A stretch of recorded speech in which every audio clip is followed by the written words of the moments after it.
think we're going to get another big-name guest in just a few seconds when you're talking about all things Gervonta Tank Davis and King Ryan Garcia, April 22nd. You're talking about the Southern California superstar right here, the unbeaten 24-year-old. Now, it used to be King Rye. Now it's King Ryan. Is this just a maturity thing, Ryan Garcia? Yeah, we have to emphasize. People got to understand what it is. King Ryan. You know, it kind of confuses people. King Ryan, what is that? Right. So I'm like, you know what? We noticed on the dais. Nobody gets it. I'm going to make it easy for them. It's just King Ryan. All right. So many areas we can go because it's such a great fight. It's a career-defining date, and you push to make it happen. I think, you know, in a lot of ways, it takes two to tango, and both fighters said yes. Why did you need this fight right now so badly? I think it's really a testament to what my heart truly is. You know, there's been a lot of perceptions on who I am as a fighter, if I'm serious about it. And, you know, I was tired of the misconception about myself. And I said to myself, you know what? I'm going to do whatever I have to do to make this fight happen. I pit the fans and I pit the boxing in itself before myself, because a lot of the times during this negotiation, I probably should have said no because of the stipulations he put against me. Obviously, he likes to fight people with no power, so he's trying to weight drain me. Then a rehydration clause, I can't gain more than 10 pounds. There's a lot of stipulations in there that show what kind of character he has, his integrity, and the will of a competitor he has. He doesn't have it. He doesn't have the heart of the champion. Look at him, how he represents himself as the champion. He's not even here. It's been over an hour. I mean, there was like 46,000 people watching, and I was here, and he's still not here. So, I mean, you could take that as he's cool and whatnot, but in reality, if you look at the truth, it's unprofessional, and it's pretty whack of a champion like himself. Wow, we had talked about this. What would the temperature be when you two face off on the stage, which should happen shortly behind us? Is it already a little icy? It's not icy, but like how whack is it? You know, we're already rushing this promotion to make it happen, and then you're not here.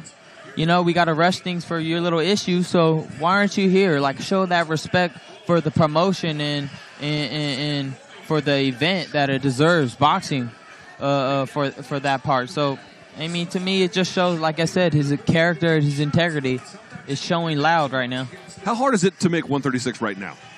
It's hard. I mean, I'm 24 years old, not a little guy anymore. I'm making a lot of sacrifices. I'm very hungry, very thirsty. I'm on a strict diet. As you see, I'm already looking good because I'm already cutting weight. So you're already pretty lean. Yeah, I mean, think about it. I'm doing everything I have to do and making every sacrifice you could think of to make this fight happen. And like I said, it just shows his character. All right, when you talk about this fight, when you said yes to the matchup, what about Tank Davis forces you to focus the most? What is the key thing you are looking at in terms of your preparations that you have to beat him in this moment, in this area, come April 22nd? When it comes to the fight, yes, if you look at the face value, it's speed, power, right? It's timing, it's everything. But in reality, I think it's going to come down to the mind. A lot of the times in my fights, I haven't, you know, I've been overwhelming on the speed factor or this power factor. So I haven't really had to use, you know, the little intricacies of boxing that you don't see. But I think this fight is going to be a chess match in a way. And that might shock people. Is that why it's like, in other words, of all the big names you could have called out, you picked this one? Why this one? Because I think it's a respect to Tank. I think that he's one of the best fighters in the world. And since I was young, I've always had that fire as a competitor on fighting the best. And I think this is the fight that's going to actually give me the crown. It's one thing to call yourself king. It's another one to actually have it. So I think this is the fight to do it. And after this, there's not much more to say about myself other than, damn, he is what he says he is. Like, he's not just, you know, it's going to kind of, I don't want to say humble the world, but in a way where it's like, judging, it's like the tale as old as time is don't judge a book by its cover. It's within a person. It's not what they see outwardly. It's within you. And I think that's the biggest misconception about myself and social media. It's like there's a true fighter within me that you're going to see come fight night. All right, let's talk about Gervonta. January 7th on Showtime pay-per-view. He knocked out Hector Luis Garcia in the fight that was meant to prepare him for you. How would you grade his performance? What did you learn from him that night? No, I didn't really learn much. It's kind of, it's a different fight. Obviously, Hector Garcia is around his size as well, height-wise. And it's kind of the usual Tank fight. You know, he gives away the rounds in the beginning to let you kind of blow off steam like most guys do because, you know, they got most of the energy in the beginning of the round, so he's not going to take much chances in those rounds.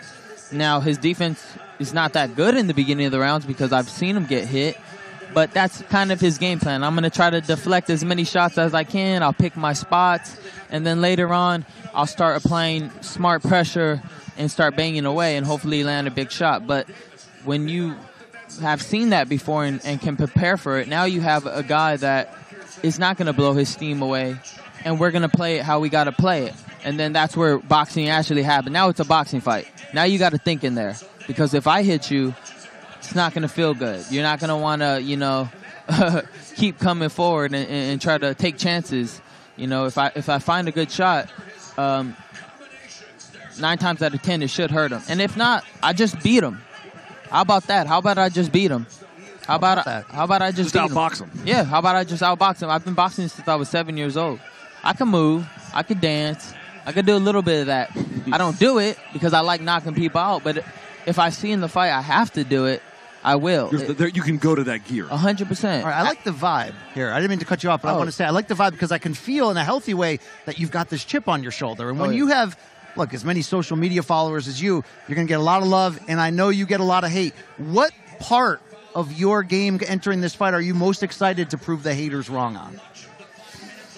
Because people will say, oh, he's great, but he can't take a punch. I think intelligence and defense.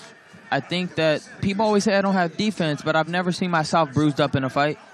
I've never seen the Campbell fight, in fairness. No, but I'm talking about like swollen up. I got caught with one shot. Yeah. It was a great shot and it dropped me, but I wouldn't say that's lack of defense. That's a great shot. You know what I mean? Like, he timed me perfect, he faked me, and he's tall and rangy. Mind you, I hadn't fought a person as tall as me in I don't even know how long. So when he threw that shot, usually, you know, you back up, you know the distance. Right. He cracked. I wasn't reading the range right there. You know, I'm used to smaller guys at my weight class. Right. So he caught me with a very tricky shot, and everybody's been trying to land that shot since, and they have not landed it because it's hard to land. That's not an easy shot to land. You got to reach and you got to come in. Smaller guys, that's a lot of ground to cover, so I'll catch them before they come in. So those little things people kind of miss, but I don't think I have a lack of defense, and I think that's going to be shown this fight when Gervonta has a little bit of trouble hitting me more than he thinks. It was interesting as he was asking me what's been the biggest change in, not so much, I mean, it's not like you radically transformed from going to Eddie Reynoso to Joe Goossen, but in your mind, what's the biggest difference now that you're training with Joe when you see yourself in sparring? How do you feel different? Because it looks to me like some of the decision making is better. I do think the defense is better. It just looks cleaner to me. Yeah. When I was with Canelo's camp, I felt like I had more of a immature mindset where I'm just gonna go blast this guy. You know, I'm gonna walk through anything, I'm gonna blast him. And I don't have that mindset so much more. It's more like, you know, we're gonna play the game how it's supposed to be played. Boxing is supposed to be played this way. We're gonna respect the game, and we're gonna do things the right way. I have the power, I have the speed, but let's put it all together and let's box, right? Because before I'm throwing hooks like Canelo, I'm throwing overhands. I kind of had the same kind of movement, you know what I mean? Which was good at the time for sure, especially for the Campbell fight. You know, you had to go get him. He's a great boxer. Right. But now for this fight, you need everything. So I think it's part of the transition with Joe, but it's also a transition to myself. You know what I mean? Realizing that, you know, you got to respect fighters. And because in this ring, it doesn't show no mercy. You could walk into one for sure. No doubt about it. Or they can walk into one of yours as well. Yeah, exactly. You've become a bit of a body snatcher when it comes to the to the body puncher, which can be such a a great equalizer in a close fight. Yeah. How much is that a part of your focus heading into this matchup? Speaking of Campbell, speaking of Fortuna. Yeah, what helps me with that is, like, everybody's looking for the hook, but you don't know where it's going. You don't know if it's going to go to the head or the body or around the ear. So, yeah, you could look for the hook, but now that I have a really good body shot, it really helps my element of surprise. You know what I mean? I'm actually surprised. I landed the same shot to Fortuna, which really opens up so many other doors for other shots, and including the right hand. I actually have a strong right hand, and now my right hand is fully back. Yeah, Joe was just telling us the sparring partners are like, yo, like everyone is thinking left hook. That right hand is no. My right hand's heavier. My left hook is sneakier. Which one knocks people out? It's the sneakier one. Right. So this one has enough power to knock you out because it's so sneaky. But this is heavier. If you get hit with this, even if you see it, it hurts. It's like, what the hell you hit me with? You know what I mean? But this, you won't see it. It don't matter. I don't care who you are. Do you think you have the best left hook in boxing? I mean, there's a lot of people that have great left hooks. I think what you've seen in my fights, you could have a very strong argument. I do. But a lot of people have good hooks, but mine it's up there. Seems to be knocking people out. It seems to work really well. Yeah. I'm actually surprised. I'm like, damn, did I don't even think I hit him. Did I hit him? Like, Duno, I was like, doom. And you just went out. And I'm like, dang, it is pretty sneaky, though. I'll give it that. Would you say, we sometimes talk about narratives in the sport overall, and I think this fight emphasizes that the younger fighters of this generation, and you're in a lot of ways the face of that at age 24, to use the term we throw around too often, they want all the smoke. You're facing Tank Davis right now, not 4 or 5 years from now. Does this start a trend? Do you see this like we do where Fulton and Inoue? You know, it's like the American young fighters are just like, nah, man, we're not waiting. We're not waiting to Mayweather-Pacquiao 5-year build to get there. We want it now. How do you speak to that? I think I speak to that staying true to myself, obviously. Not letting the business of boxing persuade me in from my morals, I guess you could say, or my character. My character is to fight the best. Yeah, I could have milked this a little bit more, but again, then I'm going against myself. Yeah. So does it start a trend? I don't know, because I only can speak for myself. But you can lead by example. I can lead by example, just kind of like how I did with, speaking up about mental health. Yes. People, fighters in their South felt more comfortable to say, sure, you know what, something's going on here. You got to remember, we get hit in the head for a living. You know what I mean? There's going to be a little bit of mental health issues. You know what I mean? And you notice back in the day, if you don't speak about it or you don't handle it, you end up acting out hurting other people. You know what I mean? That's important. Hurt people. Yeah. Right. So it's like, for me, it's like, I don't want to act out. I don't want to hold this in. Let me go figure it out. You know what? I'm going to do myself right, and hopefully that inspires young men, young women, or older men or older women to really care about themselves, because at the end of the day, nobody's going to really care about you other than you. Well, that's important with your platform. We appreciate that. Great chatting with you, Ryan Garcia. Thank you, Mr. Garcia. Thank you.